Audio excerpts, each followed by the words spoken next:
La démocratie ne se décrète pas, elle se prépare en Haïti. Une démocratie instaurée sans État, sans institutions solides et sans préparation citoyenne a ouvert la voie à l'anarchie.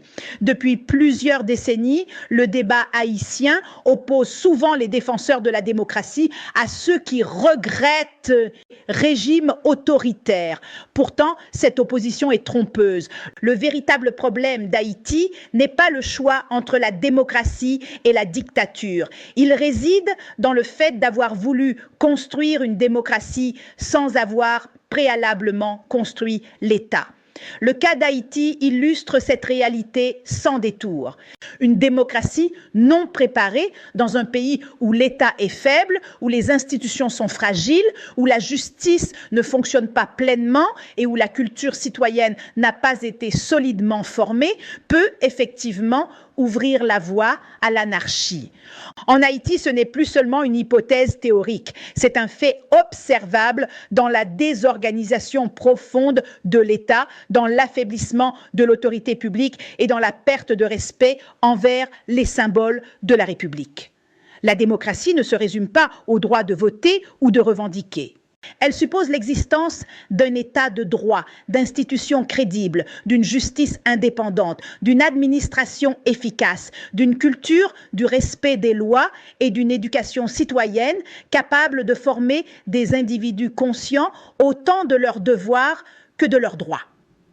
Or, lorsque la démocratie a été instaurée en Haïti, ses fondations étaient largement absentes. La majorité de la population vivait déjà dans la pauvreté, la précarité et l'exclusion. Pendant des décennies, la seule référence politique connue par plusieurs générations demeurait l'autorité verticale héritée des régimes autoritaires. La culture citoyenne ne s'était pas construite autour de la responsabilité individuelle, mais autour de l'obéissance, de la peur ou de la recherche de protection.